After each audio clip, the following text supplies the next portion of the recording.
Hi there guys, Mr. Martin here again. Thanks so much for joining me. Now in this video, we're going to be looking at the second of two videos into why people obey.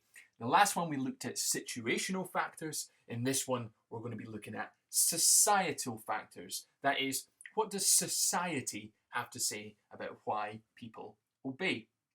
Now let's begin with just a little bit of revision from our last video. Just remember Milgram's thoughts on this. He's thinking through all of his experiments, all of his findings. Individual factors had little impact. It's not the person's personality. There's not something inherently wrong about someone that goes all the way to the top voltage in Milgram's experiment. It's the situation that they're in. Now we can divide that into two, again, rough contexts. We can go for the situation. So who is in the room with you? What is the experimenter wearing? Where in the world are you? That's the effects of the situation. We're not really looking at that again, but what we will be looking at in this video is the effects of society. So what is it about the country you were raised in? What is it about the parenting style that your parents used to raise you? What about these things, and how do these influence obedience? Turns out they influence it quite a big way. So let's dive right in and get Milgram's thoughts on this himself. Now, what Milgram is thinking through all of this is, okay, so effects of society. He's thinking that in times of panic, people suspend their own drives. They suspend their own independent thoughts. This comes from a variety of different places, but basically if there's panic and stress and chaos and conflict all around you, people just kind of go into a bit of a sheep mode. You want to follow. And who do you turn to? You turn to the person who's in charge. So picture it this way: if there was a big panic in the classroom or something like that, you guys would turn to me, right? Hopefully I would know what to do. If you were walking down the high street and there was a crime, you would turn to the nearest policeman, and hopefully he or she would know what to do. You follow the leader in times of stress. So what Milgram's thinking here is that most of the time, for 99% of your life, you're going to be going through in what's called the autonomous state. You see yourself as being in power. You follow your own orders. However, as soon as something chaotic or as something stressful happens, then you suspend your autonomy and you become an agent. Basically, an agent is a tool, a device used by someone else. So in the case of Milgram's experiment, the people that were pressing the buttons and actually shocking the learner, they had become agents of Milgram. And the reason that they did that was because they saw the experimenter as being in power. They were in stress. It was a really chaotic situation. They didn't know what they were doing, so they turned to the person that they thought was in charge. This newspaper clipping you can see here, this is from the My Lai massacre. This was a really horrendous episode in the Vietnam War. The American soldiers went into a little village in Vietnam called My Lai, and the higher-ups, the people in charge, told the GIs, the infantrymen, kill everyone, absolutely just destroy them, shoot everyone in this village, men, women, children, didn't matter, kill them all. And they did it. Why did they do that? Well, there's a very stressful order to follow. It's chaotic. They didn't know why they were doing it, so they did it. They assumed that the people that were telling them to do this horrendous massacre knew what they were doing. They assumed that they were in charge. Really horrible, but very interesting nonetheless.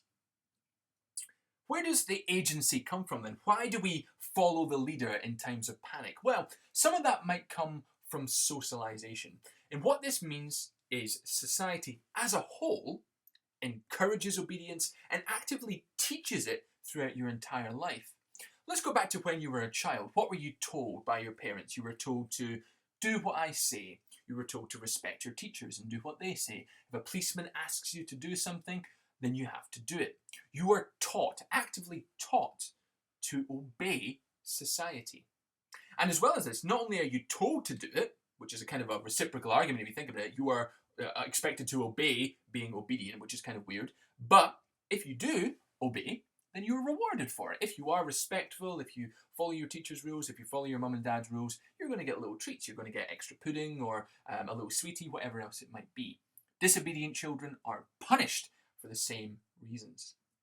As an adult, well, we're not really taught obedience, but there are punishments for disobedience. You are expected to follow the laws of your society. You are expected to obey policemen. If you don't, then there are punishments for that. So maybe society actively tells us and encourages us to be obedient.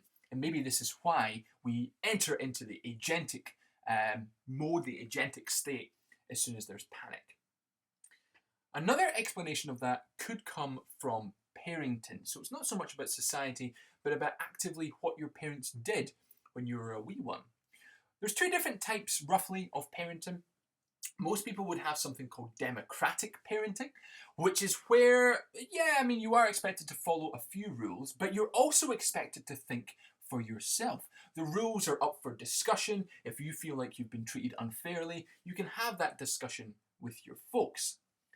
Democratic parenting tends to result in children who are ever so slightly disobedient. They don't follow the rules all the time. That's not a bad thing. Thinking for yourself is actually a really, really good thing. But if you were a child of democratic parents and you were placed in Milgram's experiment, you'd be ever so slightly more likely to disobey and not go all the way up to the top. The opposite of democratic parenting is something called authoritarian parenting. The clue's in the word here, authority. Obedience is mandatory, it's expected. Rules are for following, they're not up for discussion. If you don't obey your parents, guess what? You get punished for it. You get grounded, you get your privileges taken away, your phone, your iPad, your PS4, your Xbox, whatever. Rules are for following. And what we tend to find is that children of authoritarian parents crave rules. They actually obey more than children of democratic parents, which is what we'd expect. So maybe parenting tells us why we enter into this agentic state. Now, remember Milgram's thinking that individual factors didn't really factor into this. He felt they weren't really up for discussion.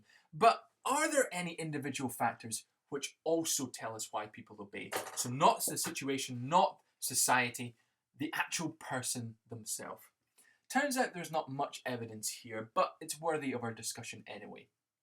Sex differences might come into this. Kilman Mann in the 1970s did a very similar experiment to Milgram, only this time they used women.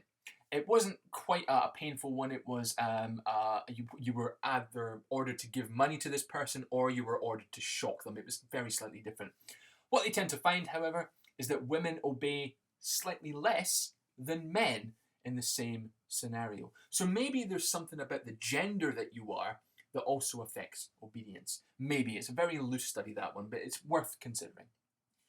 Secondly, Kohlberg, very influential thinker, not so much a psychologist, more of a philosopher.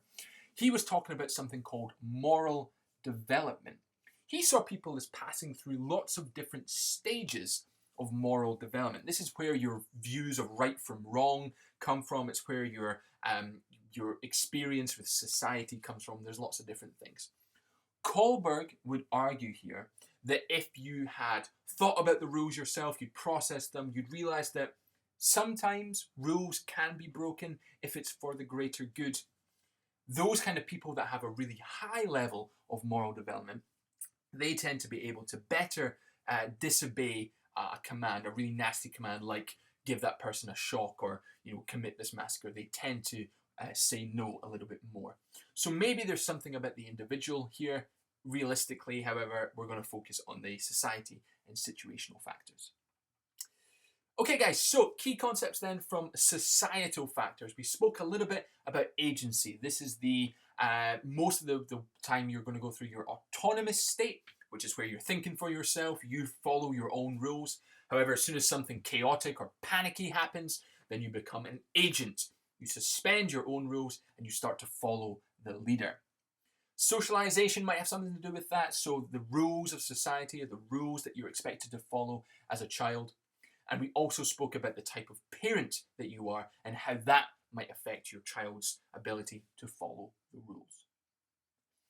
So that's everything for this video then, guys. In the next video, we're going to start looking at how we resist obedience. That is how we resist social pressure. But until then, hope you've managed to get a few things from this video, and we'll see you again next time. Cheers!